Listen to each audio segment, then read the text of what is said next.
પરબ્રહ્મણિ મગ્નસ્ય શ્લથા પૌદ્ગલિકી કથા ક્વામી ચામી કરોન્માદા સ્ફારાદારાદરા વચ. જે સાધક શુદ્ધ ચૈતન્યમય આત્મ સ્વરૂપમાં મગ્ન બને છે એની પૌદ્ગલિક પદાર્થો વિશેની અતિશય રુચિ અને ચર્ચા ધીમે ધીમે શિથિલ થઈ જાય છે. સંપત્તિ અને વૈભવનો ઉન્માદ તથા દેહ કેન્દ્રિત દાંપત્ય મોહ એની ચેતનાનું મુખ્ય કેન્દ્ર રહેતા નથી. ભાવાર્થ સમજીએ. આપણે હંમેશા આત્મિક પ્રગતિને માપવા માટે જે પ્રશ્નો પૂછ્યા છે એ પ્રશ્નો સામાન્ય રીતે આ પ્રકારના હોય છે. ધર્મમાં પ્રગતિ થઈ કે નહીં એ તપાસવું હોય તો કઈ રીતે તપાસવી? કેટલો સ્વાધ્યાય કર્યો એનો કોઈક આંકડો હોય આપણી પાસે ગાથાઓમાં. કેટલું તપ કર્યું કોઈક સંખ્યા હોય. કેટલી સામાયિક કરી ગણતરી હોય. કેટલા વર્ષોથી સાધના કરીએ છીએ એક ઇતિહાસ હોય આપણી પાસે. કેટલા નિયમો છે નોંધ હોય એની આપણી પાસે. તો આ નોંધ, આ ગણતરી, આ ઇતિહાસ, આ સંખ્યા, આ આંકડો દરેકનું પોતાનું કોઈક મહત્વ તો છે જ. આ શ્લોક એ મહત્વની ના નથી પાડતો, પણ ઉપાધ્યાયજી ભગવંત આપણને અહીંયા એક બીજી કસોટી આપે છે કે તમે જે કસોટીને ધાર્મિક રજિસ્ટરમાં નોંધી નથી શકવાના, પણ એ પ્રશ્ન પૂછવો પડશે કે હવે તમને શું રસપ્રદ લાગે છે, તમને હવે શેમાં રસ પડી રહ્યો છે. આધ્યાત્મિક પ્રગતિને માપવાનો સૌથી સારો માપદંડ આ પ્રશ્ન છે કે તમારો રસ હવે શેમાં છે આટલું કર્યા પછી. કેટલાક પ્રશ્નો આ રસપ્રદતાને સમજવા માટે પોતાની જાતને પૂછવા જેવા છે કે કઈ વાત શરૂ થાય પછી મને સમયનું ભાન નથી રહેતું. એવી કઈ વાત છે કે જે વાત શરૂ થાય પછી મને સમયનું ભાન ન રહે? કેમ કે અહીંયા તો આપણે ભલે એમ કહેતા હોઈએ કે પ્રભુની વાણીમાં રસ છે, 48 મિનિટનું સામયિક પૂરું થયું કે નહીં, ઘડિયાળ તરફ તો નજર જયા જ કરે છે. તો જ્યાં સમયનું ભાન ચૂકાઈ જાય એવી કઈ વાત છે? કઈ વસ્તુ એવી છે કે જેનો ઉલ્લેખ થાય ને અને મારી અંદર ઉત્સુકતા જાગે છે? તપાસો કઈ વસ્તુ એવી છે એનો ઉલ્લેખ થયો અને મારી ઉત્સુકતા જાગી ગઈ? કઈ ચર્ચા એવી છે કે જે બહાર પૂરી થઈ જાય પણ અંદર કલાકો સુધી એ ચર્ચા ચાલુ જ રહે? મારી અંદર ચર્ચા આટોપાઈ ગઈ પણ મારા મનમાં એ દલીલો પ્રતિદલીલો એ ચાલુ જ રહે. તપાસો કે કોની પાસે બેસીએ તો મારું મન એ વૈભવ, વ્યક્તિ, ગપસપ એ તરફ જાય છે, અને કોની જોડે બેસીએ તો મારું મન તત્વ, ગુણ, સાધના, અંતર્મુક્તા એ તરફ ખેંચાય છે. આ બધા પ્રશ્નો તમારી રસપ્રદતાનો માપદંડ નક્કી કરી આપશે. ભાગ્યશાળી નવરા બેસીએ અને મનમાં જે પહેલો વિચાર આવે તમારો રસ. ખાલી હો અને સહજ રીતે જે વિચાર ઉઠે એ તમારો રસ. તમારે આ રસને બદલવાનું છે. ભાગ્યશાળી માનવને મન જેનું મૂલ્ય હોય એની વાત એ કરવાનું. જેમાં સુખ હોય એની કથા એ માંડવાની. જેને પોતાની ઓળખ સાથે ગૂંથી દે એનું મન એની આસપાસ વારંવાર પરિક્રમા કરવાનું. તમે એની જ વાત કરો છો કે જેનું મૂલ્ય છે તમારેમાં. તમે એની જ કથા કરો છો કે જેમાં તમને સુખ મળે છે. તમે એનું જ પરિક્રમા કરો છો કે જે વસ્તુને તમારા મને પોતાની ઓળખ સાથે ગૂંથી લીધી છે. આ શ્લોક તમારી અંદરની મગ્નતા માટે પૂછે છે કે મગ્નતા શેની, મૂલ્ય શેનું, કથા શેની, પરિક્રમા શેની. જે માણસ માંદો હોય ને એ હંમેશા સ્વાસ્થ્યની વાત કરે, કેમ કે એને મન સ્વાસ્થ્યનું મૂલ્ય છે. તમે બે ભેગા મળો તો શ્વાસ કેવો લેવાય છે એની ચર્ચા નહીં કરો, કેમ કે બંને જણ શ્વાસ સારી રીતે લો છો. પણ જેને શ્વાસ નહીં લેવાતો હોય એ હંમેશા એની જ વાતો કરશે. તો ભાગ્યશાળી શ્લોકનો ક્રમ બહુ મહત્વનો છે. પહેલા પરબ્રહ્મમાં મગ્નતા કેળવાય છે, પછી શ્લથા પૌદ્ગલિકી કથા, પછી પૌદ્ગલિક કથા એ શ્લથ બને છે, શિથિલ બને છે. પહેલા આત્મરસ પ્રગાઢ બને, આત્મરસ પ્રગાઢ બને તો પૌદ્ગલિક રસ ઢીલો બને. માત્ર પદાર્થોનો ઘટાડો કરીશું આપણા જીવનમાંથી, એથી આત્મરસ જાગી જશે એવી ભ્રમણા ન રાખશો. પદાર્થોનો ઘટાડો ત્યાગ છે, વંદન છે એવા ત્યાગને, પણ એ આત્મમગ્નતાની ગેરંટી નથી આપતો. પદાર્થોનો ઘટાડો થાય એટલે આત્મમગ્નતા આવે એવું નથી. આત્મમગ્નતા થાય તો પદાર્થોનો રસ ઘટે. ક્રમ આ છે. તમે બરાબર ઊંધું કર્યું છે. તમે એવું માનો છો પદાર્થો ઓછા હશે તો મારો રસ વધી જશે, આત્મસાધનાનો નહીં બને. આત્મસાધનાનો રસ વધશે તો પદાર્થોની મૂર્છા ઘટશે. બરાબર. જ્યારે જ્ઞાન દર્શનમય એનો ઉચ્ચ રસ લાગે છે ને ત્યારે એનાથી નીચેના બધા જ રસ એ ગાયબ થવા માંડે છે, ઓછા થવા માંડે છે. પહેલા આપણને કોઈ વસ્તુ આખી દુનિયા લાગતી હતી, તું જ મારું જગત છે. પછી એ સમજાઈ જાય છે કે આ વસ્તુ તો દુનિયાનો એક નાનકડો પાર્ટ છે, બીજું કંઈ જ નથી. પદાર્થ ગાયબ નથી થતો, આપણા મનમાં એ પદાર્થનું મૂલ્ય બદલાય છે. દુનિયા નાની નથી થઈ જતી, આંતરિક આકાશ મોટું થઈ જાય છે. આપણે દુનિયા નાની કરવા માંગીએ છીએ, હું આનાથી દૂર જઈશ, આ પદાર્થો છોડી દઈશ, આમ કરીશ. નહીં, દુનિયા નાની નથી કરવાની. મારે મારું આંતરિક જગત એટલું મોટું કરવાનું છે કે પેલી દુનિયા આપોઆપ ફીકી ફસ લાગે. પૌદ્ગલિક કથા તમારે કરવી જ પડશે, જરૂરી વ્યવહારો તમારે સાચવવા જ પડશે. ભાગ્યશાળી ઘર લઈને બેઠા હો, ખર્ચની વાત કરવી જ પડશે. વ્યવસાય કરતા હો, આવક જાવકના હિસાબ ચર્ચવા જ પડશે. મકાન ખરીદવું હોય, કિંમત પૂછવી જ પડશે. લગ્ન લીધા હોય, આયોજન કરવું જ પડશે. શરીર બીમાર હોય, દવા અને સારવાર ચર્ચામાં આવવાના જ છે. તો આ શ્લોક પૌદ્ગલિક વ્યવહારના વિરોધમાં નથી. એ ખાલી એટલું જ કહે છે શ્લથ કરી નાખો. આ બધું જ કરો, ખર્ચની વાત કરો, આવક જાવકની વાત કરો, આયોજનની કરો, બીમારીની કરો, બધું જ કરો, પકડ ન રહો. તમે આ બધામાં પરોવાઈ જાઓ છો, ગૂંથાઈ જાઓ છો. પ્રશ્ન ચર્ચાનો નથી, પ્રશ્ન એ ચર્ચામાં તમારા રસનો છે. ભાગ્યશાળી પૈસાની વાત જરૂરી હોય ત્યાં પૂર્ણ સ્પષ્ટતાથી હિસાબ કરો, છોડી નથી દેવાનું, કરો. પણ હિસાબ પૂરો થઈ ગયા પછી 2 રાત મનમાં વિચાર્યા ન કરો કે શું થયું. લગ્ન હોય, સારા કપડાં પસંદ કરવા પડે, પહેરવા પડે અને બની ઠણીને જવું પડે.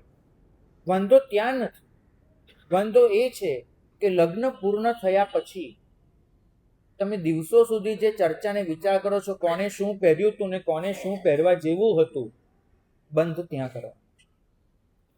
વિશ્લેષણ વસ્તુ કરતાં વધી ન જવું જોઈએ. વસ્તુ તમારી જરૂર છે, વિશ્લેષણ તમારો રસ છે. ભાગ્યશાળી ઘર બનાવવું હોય તો તમારે બધી જ સામગ્રી ભેગી કરવી પડે. પણ ઘર બની ગયા પછી એ ઘરમાં રહી અને સતત સરખામણી કરો કોનું ઘર કેવું અને મારું કેવું, તો સમજવું કે મનમાં ઈંટ અને પથરા પેસી ગયા. પેસવાનું ત્યાં નથી. જરૂરી વ્યવહાર પૂરો થાય ત્યાં કાર્ય પૂરું થાય, અને કાર્ય પૂરું થાય એ સાથે ચર્ચા પૂરી થાય. બસ આટલું. તમારું મન પાછળથી જે ખેંચીને ચુંગમની જેમ જે રસ પામ્યા જ કરે છે, તમારે એને શિથિલ કરવાનું છે. વ્યવહાર પૂરો થાય કાર્ય પૂરું, કાર્ય પૂરું થાય ચર્ચા પૂરી, ચર્ચા પૂરી થઈ વિચાર પૂરો. જો આટલું થયું ને તો તમારી પૌદ્ગલિક પકડ શિથિલ બનશે. પણ તમે ખાસ જોજો, વ્યવહાર ક્યારનો સમાપ્ત થઈ જાય, તમારી ચર્ચાઓ અટકતી નથી. અને ચર્ચાઓ કદાચ થાકીને પૂરી થાય, મનના વિચાર અટકતા નથી. ભાગ્યશાળી અમારા ઉપાશ્રયમાં, માફ કરજો, અમે એવા શ્રાવકને જોયા છે, 8:30 પ્રતિક્રમણ પૂરું થાય, કપડાં બદલીને થેલી લઈને નીચે ઉતરે અને ચોકમાં કોઈ વસ્તુ પર ચર્ચા થાય. 11:15 અમે સંથારો કરતા હોઈએ ત્યારે એ લોકો ઊભા હોય. આવું જોયેલું છે. ચર્ચા એટલી ખેંચાઈ જાય, 11:15 પણ એ લોકો ત્યાં જ હોય. અને પાછું છૂટા પડે ત્યારે એમ કે થોડું કાલે કરીશું, હજુ બાકી હોય. કેમ? કેમ કે તમારો રસ. તો વસ્તુ એ છે કે શરૂઆત ક્યાંથી થાય છે? જરૂરિયાત. તમે બરાબર તમારા મનને તપાસો. પૌદ્ગલ સાથે તમારે જોડાવાની વસ્તુ ઊભી થાય છે જરૂરિયાતથી. તમે જરૂરિયાતથી જોડાઓ છો. મારે વાહન જોઈએ, મારે ઘર જોઈએ, મારે વ્યવસાયનું સાધન જોઈએ. દરેક વસ્તુ વાજબી છે, તમારી જરૂર છે. પણ આ જરૂર એક હદથી ઉપર જાય એટલે સમજવું એ તમારું આકર્ષણ બને. જે જરૂર હતી એ સતત વધુ, સતત મોંઘું, સતત વધુ વિશિષ્ટ, આ બધા શબ્દો ઉમેરાય ને, હજુ હજુ હજુ, તો સમજવું કે જરૂરિયાત એ તમારું આકર્ષણ બને. મકાન જરૂર હતી, પણ હજુ મોટું મકાન એ તમારું આકર્ષણ. વ્યવસાયનું સાધન તમારી જરૂર છે, પણ હજુ સારું તમારું આકર્ષણ. અને પરિણામ એ આવે છે કે આપણું મન, આપણો આત્મા આ આકર્ષણ અનુભવતા ત્રીજા પગથિયામાં પહોંચી જાય છે. જરૂરિયાતથી વધારે આકર્ષણ, અને આકર્ષણથી બની જાય છે ઓળખ. હું મારી ઓળખાણ બનાવી દઉં છું એ વસ્તુ સાથેના સંબંધને. વસ્તુ નથી રહેતી, એ મને ડિફાઇન કરે છે. હું એનાથી મારી જાતને બીજાથી અલગ ગણું છું.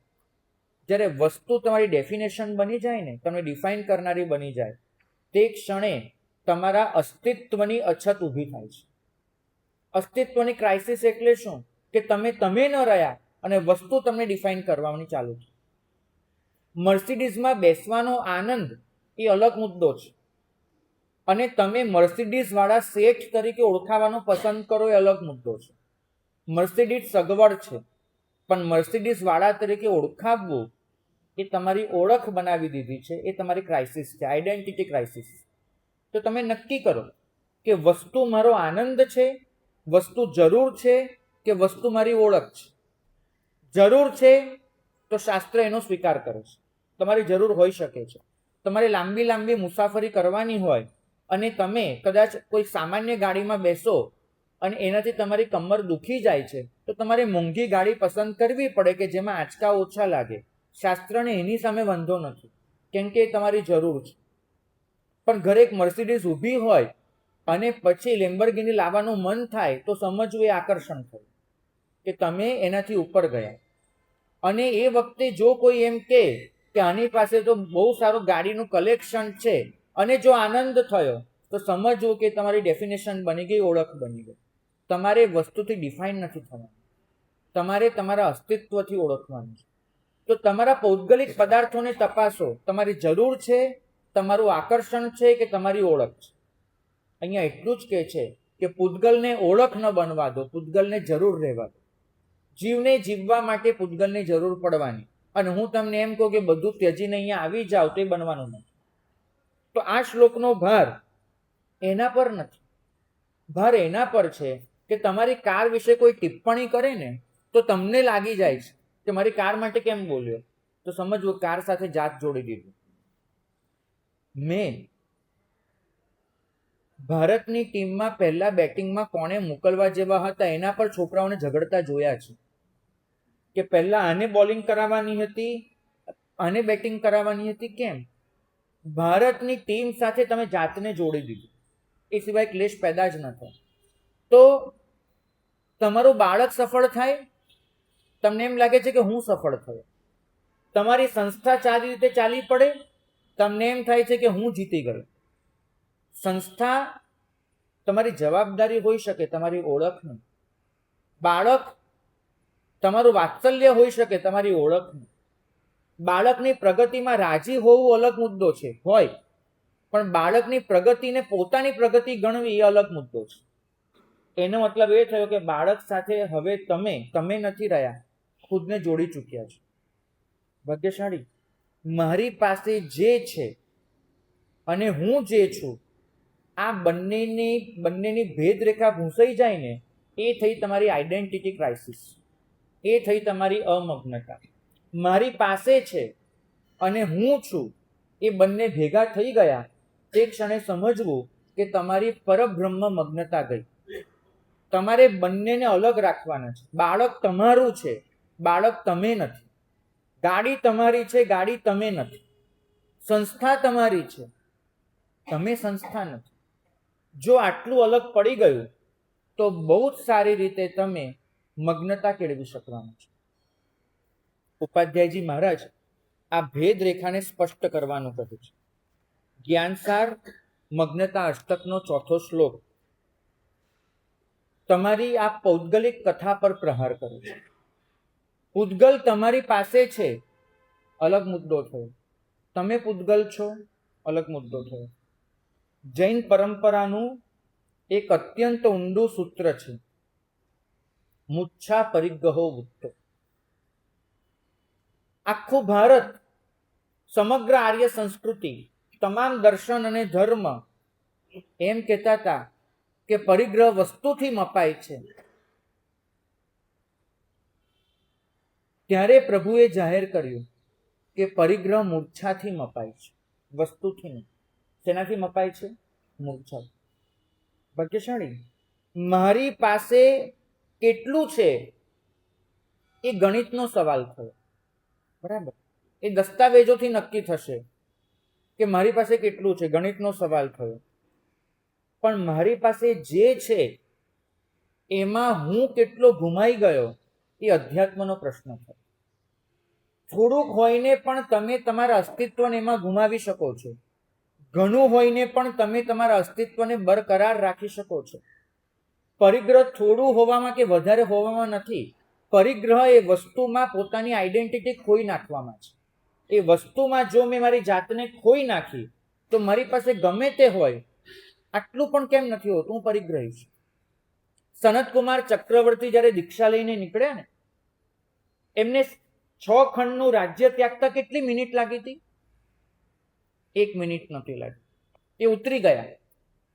અને એની સાથે અનેક લોકો દીક્ષા લઈને નીકળી ગયા હતા. સનતકુમાર જ્યારે નીકળ્યા ચક્રવર્તી, અનેક લોકોએ સંયમ જીવન સ્વીકારી લીધું હતું. એક ચક્રવર્તી ત્યાગે છે, શું મતલબ છે? એ ચક્રવર્તી પસાર થાય છે હસ્તિનાપુર નગરમાંથી. હસ્તિનાપુર નગરના દરવાજે બે ભિખારી બેઠા છે અને જુએ છે ગઈકાલ સુધી જેને હાથીની અંબાડી પર જે સમ્રાટને જોયો છે, એ સમ્રાટને એ લોકો પોતાની નજર સામે આમ ચાલતા જુએ છે. બધું છોડીને નીકળી ગયા છે.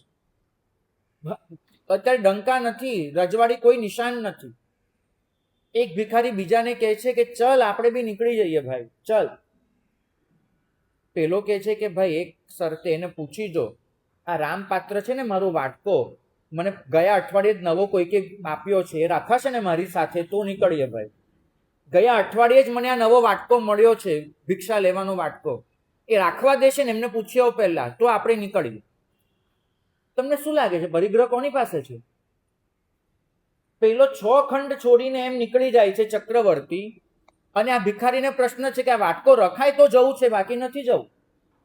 તો પરિગ્રહ ગણતરીનો પ્રશ્ન નથી કે તમારી પાસે કેટલું છે. પરિગ્રહ એનો પ્રશ્ન છે કે તમે એમાં તમારી જાતને કેટલી ઓગાળી દીધી, કેટલી ગુમાવી દીધી. દસ્તાવેજોની ગણતરી તો કરી લેશો તમે. તમારે તમારા અસ્તિત્વને જોવાનું છે કે મારું અસ્તિત્વ વસ્તુમાં કેટલું ગૂંથાયું. હું કેટલો એનો ભોગ બન્યો. એક નાની વસ્તુ ખસી જાય અને દિવસોની શાંતિ તૂટી જાય તો સમજવું કે બહારનો આંકડો મારી આંતરિક સ્થિતિ નથી દેખાડતો. 1 કિલો સોનાના દાગીના હોય ઘરમાં, લોકરમાં ઘરમાં 1 કિલો સોનાના દાગીના હોય અને માત્ર 2 તોલાની ચેન ગઈ હોય ને, એ શેઠાણીને રડતા મેં મારી નજરે જોયા છે. બોલો શું કરું? સોનું 1 કિલો પડ્યું છે એની પાસે, 25 સેટ છે, એક ચેન આડા હાથે મુકાઈ ગઈ અને ઘરમાં જળતી નથી, ખાવાનું ભાવતું બંધ થઈ જાય. તો એક નાની વસ્તુ ખસી ગઈ અને આપણી આંતરિક શાંતિ જતી રહી તો સમજવું કે પૂતગલ સાથે જાતને ગૂંથી લીધી. ચેન શોધવાની હોય, ચેન ફંફોસવાની હોય, ચેન પાછળ રડવાનું ન હોય. ફરક સમજ. વસ્તુ ગઈ છે, ગુમાઈ છે તો શોધો, પણ એ વખતે એ પણ ચિંતા કરો કે વસ્તુ સાથે મારી ચેતનાને નથી ગુમાવી દેવાની.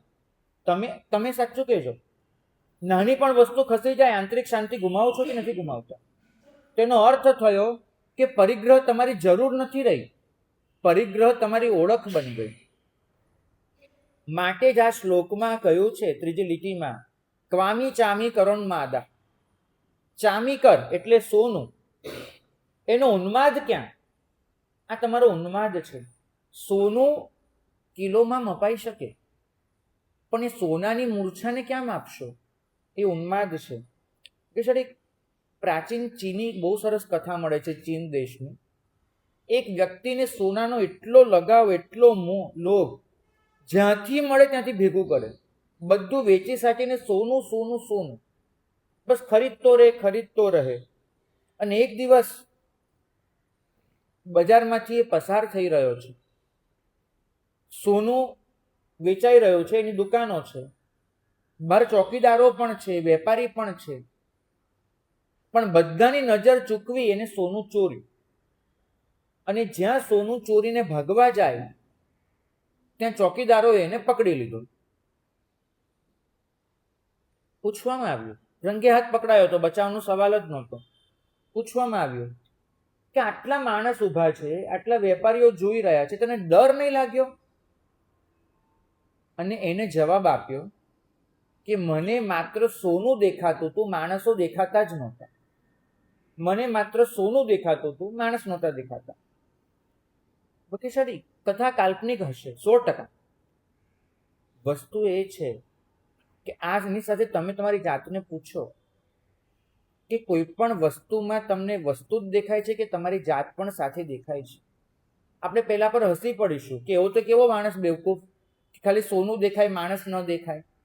પણ તે વખતે તમને નથી થતું કે જ્ઞાનીઓ પણ એમ જ કહેતા હશે કેવો બેવકૂફ છે, માત્ર સોનું દેખાય, સંપત્તિ દેખાય, પોતાની જાત નથી દેખાતી. માણસ જેટલો પાસે હોય એના કરતાં તો જાત વધારે જ પાસે છે, કેમ નથી દેખાતી? તો ઉન્માદ એટલે વસ્તુ એટલી મોટી થઈ જાય તમારા માટે, વસ્તુ એટલી મોટી કે વાસ્તવિકતા નાની થઈ જાય. વસ્તુ મોટી થાય સામે વાસ્તવિકતા નાની થાય તો સમજવું એનું નામ ઉન્માદ છે. એક મનુષ્ય જ્યારે ઉન્માદમાં ગ્રસ્ત થાય ને, કોઈના પ્રેમમાં કે કશામાં, ત્યારે એને જ બોલ કરે, બડબડ કરે, વાસ્તવિકતાને જોઈ જ ન શકે, ઉન્માદગ્રસ્ત હોય. જોયા છે કોઈ માણસોને એવા ઉન્માદમાં જતા રહે. પત્ની કાળ કરી ગઈ હોય અને પતિ પાછળ ઉન્માદમાં હોય, એ સ્વીકારી જ ન શકે કે મારી પત્ની નથી રહી. તો આને જ કહેવાય ઉન્માદ, સનેપાત.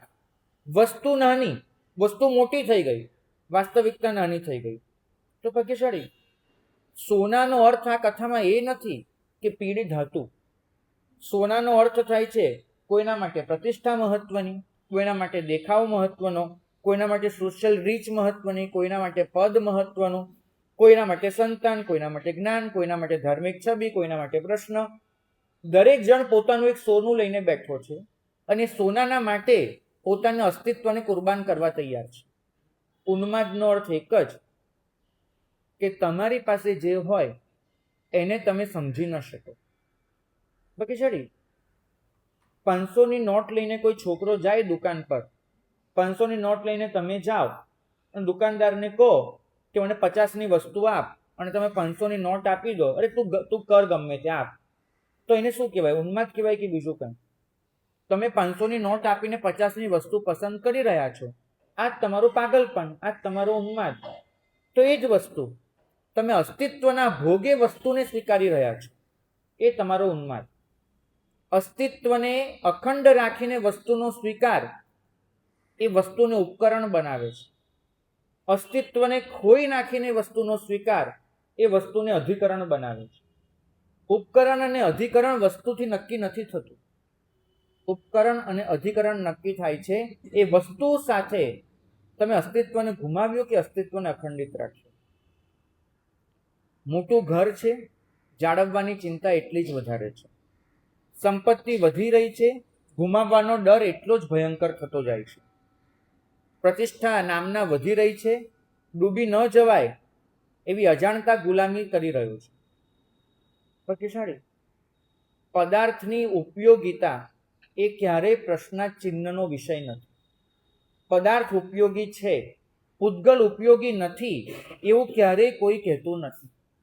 પદાર્થની ઉપયોગિતા એ પ્રશ્ન જ નથી.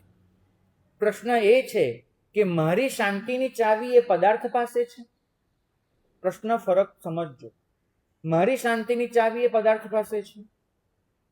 આનંદ શ્રાવક એની સંપત્તિ વાંચીએ ને તો મને એમ થાય કે તમે આખા સાંતાક્રુઝના શેઠિયાઓ ભેગા થઈ જાઓ, નહીં પહોંચો ત્યાં સુધી, બધા ભેગા થઈને. એટલી સંપત્તિ લઈ અને આનંદ શ્રાવક બેઠા છે. અતિ સંપન્ન, અતિ શ્રીમંત શ્રાવક. એમને ગૃહસ્થના વ્રતો સ્વીકાર્યા હતા, પ્રભુના પહેલા શ્રાવક બન્યા. જો વસ્તુ અપરિગ્રહ એ જ માપદંડ હોત, વસ્તુ ઓછી હોવી, તો આનંદ શ્રાવકને તમે મહાપરિગ્રહી જ કહેશો. પ્રભુના પ્રથમ શ્રાવક તરીકે સ્વીકાર જ ન કરી શકો. તો એ પ્રભુના પ્રથમ શ્રાવક બની શક્યા હતા એનું કારણ જે લખાયું છે આગમોમાં, એમાં લખાયું છે કે એમના જીવનમાં એક શબ્દ નહોતો, હજુ જોઈએ છે. એમનાથી પણ વધારે શ્રીમંતો એ જમાનામાં મોજૂદ હતા, એમનાથી પણ વધારે. પણ આનંદ શ્રાવકના જીવનનો સાચો અર્થ ક્યાં પ્રગટ થયો? તો એમને કહ્યું હતું કે સાચી શક્તિ મેળવવાની ક્ષમતામાં જ નથી. તમે તમારી તાકાતનો અંદાજ એ રીતે લગાડો છો કે હું કેટલું મેળવી શકું છું. તમે એનાથી ગર્વ અનુભવો છો. માનો કે તમે ધંધો કરીને આવો ને, એક જ દિવસમાં 3 લાખ કમાઈને આવો ને, તો તમે શું કહેશો? અપન ભી કુછ હૈ. તો તમે તમારી ક્ષમતા મેળવવા સાથે જોડી છે. આનંદ શ્રાવકે કીધું કે કોઈ પણ તબક્કે મારી પાસે પૂરતું છે એવું કહેવાની ક્ષમતા એ સૌથી સાચી ક્ષમતા છે. ભલે તબક્કો કોઈનો વહેલો આવે, કોઈનો મોડો આવે, પણ કોઈ તબક્કે એવું કહી શકવાની ક્ષમતા કે મારી પાસે પૂરતું છે એ અપરિગ્રહ છે, એ સાચી ક્ષમતા છે. બજારમાં આપણને વધુને વધુ મળે એવું વાતાવરણ છે. આપણે વધુને વધુ ભાગીએ અને દોડીએ એવું વાતાવરણ છે. પણ તમારે સ્પર્ધામાં ઉતરવું છે કે જરૂરિયાત પૂરી કરવી છે, એ આ શ્લોકનો પ્રશ્ન છે. મને પાક્કી ખાતરી છે જે છે એ પૂરતું છે એ કહેવા માટે બાહ્ય વસ્તુ કેટલી છે એ જરૂરી નથી. જે છે પૂરતું છે એવું કહેવા માટે બાહ્ય વસ્તુ કેટલી છે એનો જવાબ જરૂરી નથી. આંતરિક આધાર મજબૂત હોય જરૂરી છે. જે મનુષ્ય પાસે આંતરિક આધાર નથી હોતો એને બાહ્ય વસ્તુ ગમે તેટલી હોય અપૂરતી જ લાગે છે, અપૂરતી. પણ જેનો આંતરિક આધાર મજબૂત છે એવી વસ્તુ, એવી વ્યક્તિને બીજી એક વ્યક્તિનો સંબંધ પણ પૂર્ણ લાગે છે, થોડીક વસ્તુઓની હાજરી પણ પૂર્ણ લાગે છે. તો પૂરતું કહેવા માટે આંતરિક મજબૂતીની જરૂર પડે છે, બાહ્ય સાધનોની નહીં. અને એ આંતરિક મજબૂતી ક્યાંથી આવે છે? પરબ્રહ્મની મગ્નસ્થ. જો પરબ્રહ્મમાં, આત્મ સ્વરૂપમાં મગ્નતા છે તો જ તમે એવું કહી શકો છો કે મારી પાસે પૂરતું છે.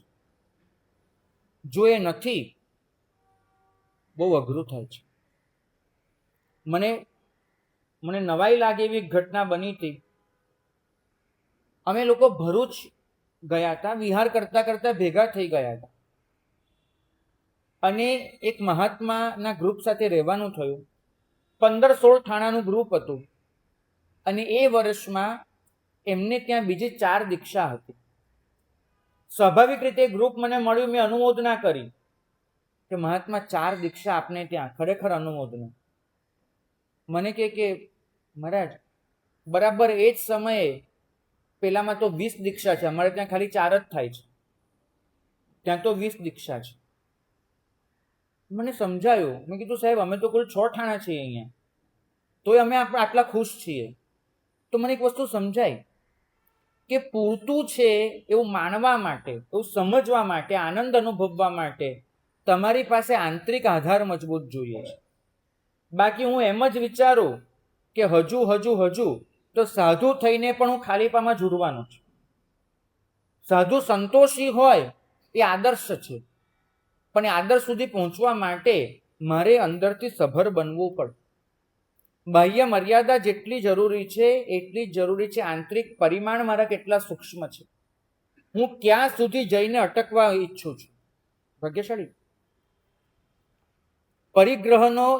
અપરિગ્રહનો એક અર્થ વસ્તુ ઓછી કરવા પર છે, તો અપરિગ્રહનો બીજો અર્થ કોન્શિયસનેસ, વસ્તુની વચ્ચે જાગૃતિ કેળવવામાં છે. એક અપરિગ્રહ ત્યાગ તરીકે ઓળખાય છે, એક અપરિગ્રહ મૂર્છાના અભાવ તરીકે ઓળખાય છે. તમે વસ્તુને ઓળખી કરીને અપરિગ્રહમાં દાખલ થઈ રહ્યા છો કે વસ્તુઓ વચ્ચે જાગૃતિ કેળવીને અપરિગ્રહમાં જઈ રહ્યા છો? જરૂરી તો બંને છે. વસ્તુઓ ઓછી કરવી જ પડે તો જે ત્યાગ થયો, અપરિગ્રહની દિશામાં એક બાહ્ય પગલું થયું. પણ માનો કે વસ્તુ ઓછી કરી અને અહીં આવ્યા, ત્યાં આવ્યા અને મનમાં જો એ જ ચાલ્યા કરે તો પછી ક્યાં મતલબ રહ્યો? કોઈ જ નથી રહેતો. તમને આજે તપ કરાવું છું ને પંચ પરમેશથી, આના સિવાયના ઘણા તપ કરાવી શકાતા હતા કે જેમાં કોઈ આ પ્રકારની ચિંતા જ ન હોય. આજે ઉપવાસ કરી લો અને કાલે ભરપેટ બેસનું ખાઈ લો, પાછો ઉપવાસ કરી લો. ઉપવાસ બેસનાના તપ કરવા બહુ સહેલા છે. પણ મારે આ વસ્તુ સમજાવી હતી કે તમે તમારા મન પર કંટ્રોલ કરો છો, કેટલો કરી શકો છો, કેટલો? આ પ્રશ્ન બહુ મહત્વનો છે. કેમ કે આવતીકાલના બેસનાની આશામાં આજનો ઉપવાસ બહુ સહેલો થઈ જાય છે. ગઈકાલે જે ખાધું હતું એના આનંદમાં સવાર નીકળી જાય છે, બપોર આવતીકાલની ચિંતામાં પૂરી થઈ જશે. પણ થાળીએ બેઠા પછી સભાનપણે ખાવું ને એ બહુ અઘરું છે, બહુ અઘરું. તમારી ખરેખર પરેશાની એક એકાશનું તો એવું કરાવવું છે, એક રોટલી પીરસવાની, ખાવાની, ને બીજી રોટલી 15 મિનિટ આવે જ નહીં અને એ 15 મિનિટ ખાલી બેસી રહેવું પડે. જે વખતે અંદરથી ચટાકા ન ભરાય ને તો સમજવું કે મન પર સંયમ થયો. પ્રભુ એ કહે છે કે વસ્તુની હાજરી વચ્ચે તમે કેટલા અલિપ્ત છો, નક્કી એ જોવાનું છે તમારે. સંયમ ત્યાં આગળ આવે છે. શ્રદ્ધા પૌદ્ગલિકી કથા. પૂતગલોની ગેરહાજરી માટે ખૂબ મથ્યા. પૂતગલોની હાજરી વચ્ચે સભાનતા માટે પ્રયત્ન કરો.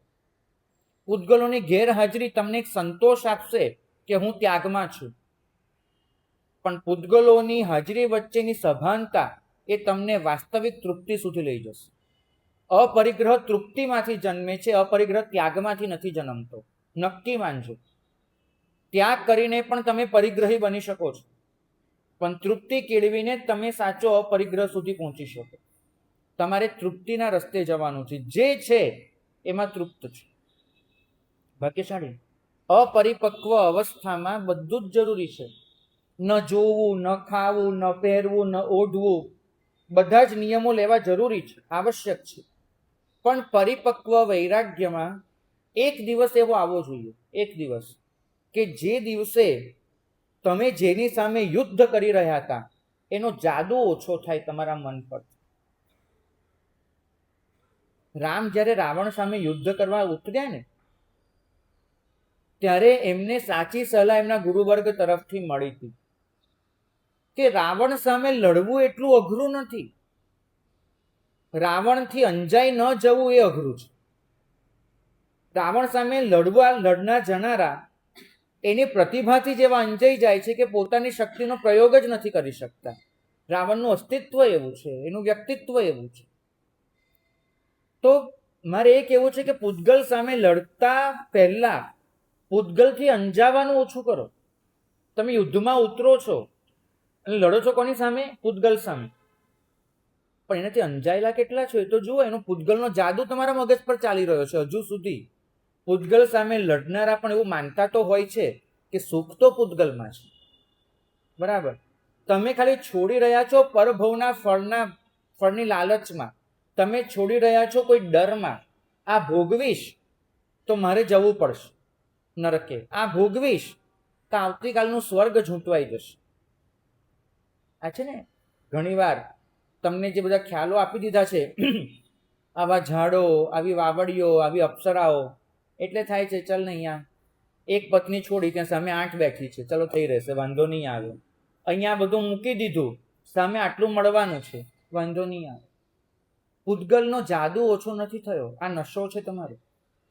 શ્લથા પૌદ્ગલિકી કથા, તમારે પૂતગલની કથાને શ્લથ બનાવવાની છે. તમે લડો છો પૂતગલ સામે, સાચા દિલથી લડો છો, બાધાઓ પર બાધાઓ કરો છો, પણ એ જ પૂતગલ એનો આમ જે પેલો પાશ હોય ને આમ જાદુ, એ તો પૂરેપૂરો તમારા મગજ પર છે. એ જાદુ ઓછો કરો તો તમે એમાંથી બહાર નીકળવાના છો. અને બીજો અહીંયા શબ્દ વપરાયો છે દારાદર. દારાદર એનો મતલબ છે સંબંધમાંથી મૂર્છાનો ઘટાડો. ચામીકર ઉન્માદ એ વસ્તુમાં થતું મમત્વ છે, દારાદર વ્યક્તિમાં થતું મમત્વ છે. તો તમારે સંબંધનો તિરસ્કાર નથી કરવાનો, સંબંધમાંથી મૂર્છાનો ઘટાડો કરવાનો.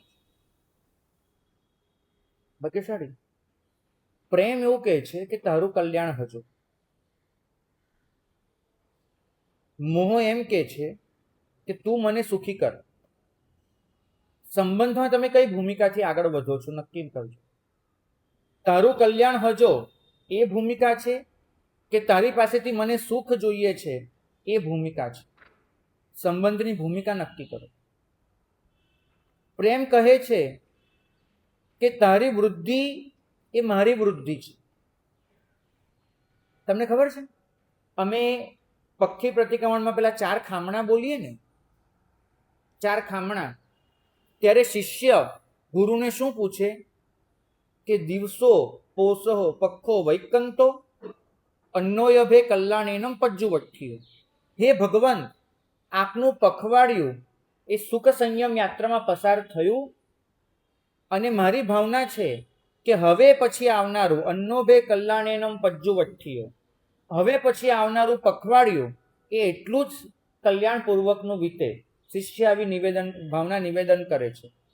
હવે તમે તો જોર જોરથી પેલું બોલો શિરસા મનસા મથેણ વંદામી, ઓકે ચલો, પણ ત્યારે તમે ગુરુનો વાત્સલ્ય સભર જવાબ સાંભળવાનું ચૂકી જાઓ છો. શિષ્ય આ બોલે ને ત્યારે ગુરુ જવાબ શું આપે છે એનો કોઈ દિવસ સાંભળ્યો છે? સાધ્વીજી નહીં બોલતા, તમને ખબર છે. ગુરુનો જવાબ સાંભળ્યો છે કોઈ દિવસ? શું કઈક નજીકનું બોલ્યા. કોણ બોલ્યું? હા, બહુ નજીકનું બોલ્યા. ગુરુ જવાબ આપે છે તુભ્યેહિમ સમમ.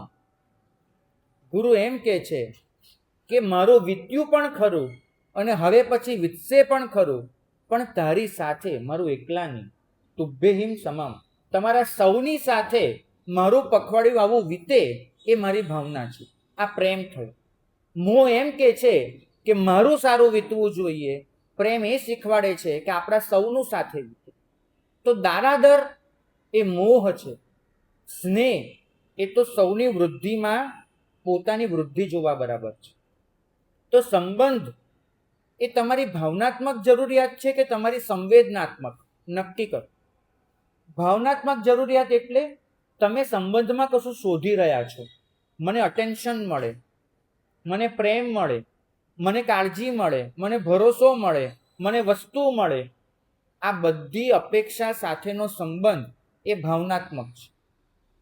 જ્યારે સંવેદનાત્મક સંબંધ એટલે હું તને એટલું ચાહું છું, મારે તને પ્રેમ આપવો છે, મારે તારી કાળજી કરવી છે, મારે તારા પર ભરોસો કરવો છે, મારે તને સુખી કરવો છે અને તારી ખુશી સાથે મારે ખુશ થવું છે.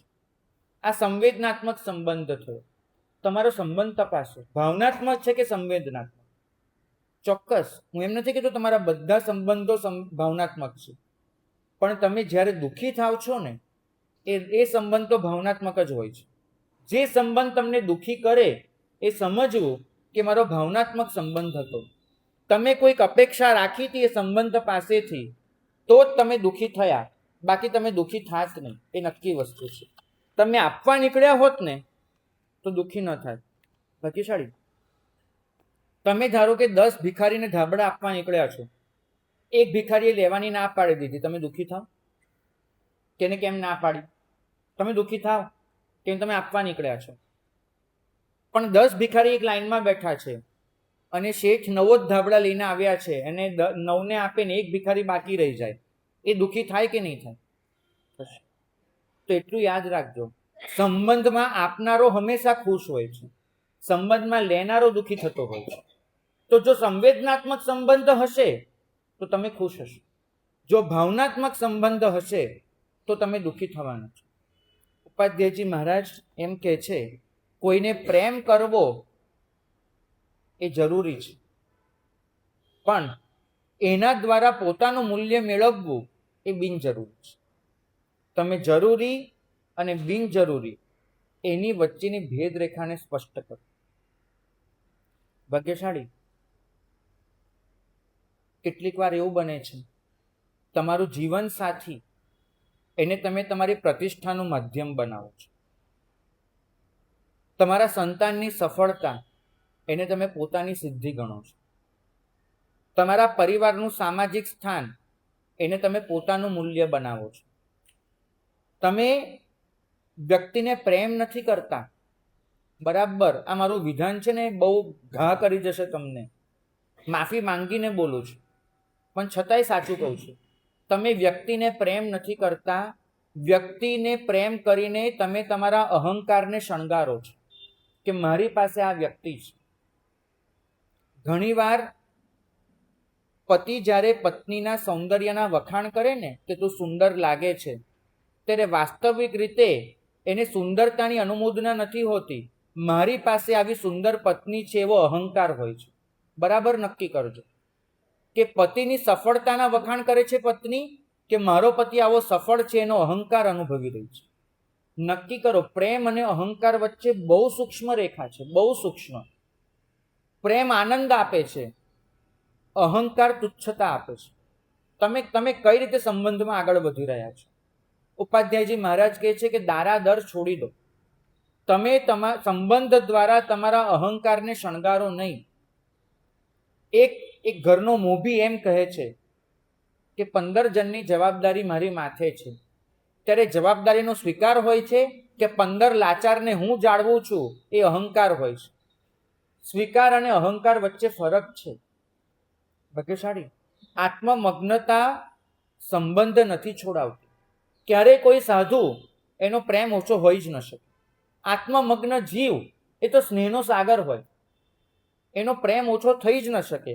માત્ર એ બીજા પર એ બોજ નથી નાખતો કે મારી અધૂરપને તું ઘટાડ, મને કશું કાપ, એવો બોજો એ બીજા પર નથી નાખતો. નિર્મળ સ્નેહ એનો પહેલો જ માપદંડ છે કે તમે બીજા પર આશ્રિત ન હો, તમે બીજાને એ ફરજ ન પાડો કે એને તમને શું આપવું. આ નિર્મળ સ્નેહ છે. ભાગ્યશાળી. મને લાગે છે કે કોઈ માણસ બોલવાનું ઓછું કરે એટલે એની પૌદ્ગલિક કથા ઘટી જાય એવો કોઈ નિયમ નથી. આખો દિવસ અંદર કલ્પનાઓ ચાલતી હોય, મારું ઘર કેવું હશે, લોકો મને કેવી રીતે જોશે, મારું બાળક શું બનશે, તો એ વ્યક્તિ ભલે ચૂપ હોય, અંદરથી તો એની કથાઓ ચાલુ જ છે. અમે મૌન એકાદશીની સજ્જાઈ બોલીએ એમાં બહુ સરસ લીટી આવે છે. આજે મારે એકાદશી રે નણદલ મૌન ધરી મુખ રહીએ, એમાં એક લીટી બહુ સરસ આવે છે. નદીઓમાંથી કેઈ નિસરતી જય દરિયામાં પેઠી. કોઈ આ લીટી સાંભળી છે? આનો અર્થ શું થાય? નદીઓમાંથી કેઈ નિસરતી જય દરિયામાં પેઠી. આનો અર્થ શું કરશો? ભાગ્યશાળી. ઘરે હતા ને તો થોડીક વાતો થતી હતી, અહીંયા આવ્યા, 24 કલાકનું મૌન છે, તો મનમાં બધું જ ઉભરાય એક સાથે. ત્યાં તો નાની નાની નદીઓ હતી, અહીં તો બધી દરિયો બની ગઈ, જઈ દરિયામાં પેઠી. તો તમે ચૂપ હો ત્યારે પણ વિચારો કે તમારું મન તમને દિવસભર કઈ વાર્તા સંભળાવે છે. સ્મૃતિનું સંગ્રહાલય એ પણ એક પરિગ્રહ છે. અને ધર્મી જીવને તો ઓર એક પરિગ્રહનું જોખમ હોય છે. મારે વાત કરવી છે ચીની પરંપરાની બીજી એક વાર્તાની. યાન પરંપરાની આ વાર્તા છે. એવું થાય છે કે ચીની સંત એક રાજા પાસે ગયા છે, એનું નામ છે સમ્રાટ વુ. વુ કરીને સમ્રાટ થયો છે, ઐતિહાસિક પાત્ર છે. હવે આ વુ છે એને ખૂબ ધર્મ કર્યો છે. એને મંદિરો બાંધ્યા છે, મઠો ઊભા કરેલા છે, ગ્રંથોની નકલ કરાવેલી છે, અભ્યાસમાં સહાય કરેલી છે, સંતોને દાન બધા આપેલા છે, બહુ જ બધું એને કરેલું છે. એક દાનવીર, ધર્મવીર, શ્રદ્ધાવીર સમ્રાટ તરીકે પ્રખ્યાત છે. અને આ મહાન સંત એના રાજ્યમાં આવે છે. સમ્રાટ વંદનાર્થે જાય છે અને જઈને સ્વાભાવિક રીતે એવું થાય છે, આવા લોકો હોય ને એમની આસપાસ એમને થોડાક બીજા રાખ્યા જ હોય. કેવા લોકો? હું તમને એક ઉદાહરણ આપું. કોઈ દિવસ તમે શિવજીના મંદિરમાં ગયા છો? શિવજીના મંદિરમાં ક્યારેય કશું જોયું છે? એક વસ્તુ કહું, શિવજીનું શિવલિંગ હોય ને એની સામે બરાબર એક નંદી બેઠો હોય. બરાબર, નંદી બેઠો હોય. એ શિવજી જ્યાં જાય ત્યાં એની સાથે જ હોય. આ તો એક સારું પ્રતીક છે. પણ ઘણા લોકોને આવું જોઈએ, પોતાની સાથે કોઈ પોઠિયા જોઈએ. એ લોકો જ્યાં પણ જાય એક બે પોઠિયા એની સાથે હોય અને જ્યાં જાય ત્યાં એના વખાણ કર્યા કરે પોઠિયા મળીને, કેમ કે એમને ખબર હોય કે આ જ એમનું કામ છે, એ જ એમની જવાબદારી. એટલે એ સમ્રાટ આવ્યો, એની સાથે થોડાક પોઠિયા પણ હતા. તેમને તો આવીને વાત કરી, મહાત્મા આ કયા સમ્રાટ છે ખબર? અમારી પાસે આવેલો તો સાહેબ ખબર છે આ કોણ છે? આ સંસ્થાના પ્રમુખ છે. એટલે અમારે પછી હસીને આમ કરે, હા ભાઈ ધર્મલાભ, બહુ સારું, અમારે કરવું પડે. તો પેલા સંત આગળ ઓલા પેલા આવ્યા, આટલા મંદિરો બાંધ્યા, આટલું આ કર્યું, આટલું આ કર્યું. અને એ વખતે પેલાની ફરજ શું થાય આપણા ટ્રેડિશનલ પ્રમાણે, પરંપરા પ્રમાણે? નહીં સાહેબ, નહીં સાહેબ, મેં કાંઈ નથી કર્યું, દેવગુરુની કૃપાથી થાય છે બધું સાહેબ, ઉપરવાળો કરાવે છે, આપણે તો નિમિત્ત ભૂત છીએ, બસ હું તુજ પગની મોજડી, હું તુજ દાસનો દાસ. ને આપણે એને ખરેખર કહી દઈએ ને, હા ભાઈ ખરેખર તું ધૂળ જેવો છે, સાચી વસ્તુ છે, તો અંતરથી લાગી જાય. તો એની નમ્રતા પણ દેખાડવાની હોય. આ રાજા એ સમ્રાટે સાહેબ બસ મારો એક જ પ્રશ્ન છે, આ બધું જ કર્યું, મારો આત્મધર્મ કેટલો આગળ વધ્યો, મને કેટલું મળ્યું, મને પુણ્ય કેટલું મળ્યું, મારો વિકાસ કેટલો થયો? અને પેલા સંતે અત્યંત આઘાતજનક ઉત્તર આપ્યો કે તને પુણ્ય મળ્યું છે પણ તારો વિકાસ 0 છે. પુણ્ય મળ્યું છે તને, તારો વિકાસ 0. હવે 2-5 મંદિરો બનાવનારો અહીંયા કોઈ આમ શ્રેષ્ઠ આવી જાય ને તો અમારે એમ કહેવું પડે છે કે આવતા ભવે તારો મોક્ષ છે, અમારે તે કહેવું જ પડે છે. હવે એને કહીએ કે તને પુણ્ય ઘણું મળ્યું પણ તારો વિકાસ 0, ન થઈ શકે. સમ્રાટનો પ્રશ્ન ધર્મનો હતો, પણ સંતનો પ્રશ્ન વાસ્તવિકતાનો, જવાબ વાસ્તવિકતાનો. સંતે કહ્યું કે તું હજુ પૂછે છે કે મારું કેટલું, મારી આધ્યાત્મિક મૂડી કેટલી? આ મારું છે ને બહુ નાજુક વસ્તુ છે.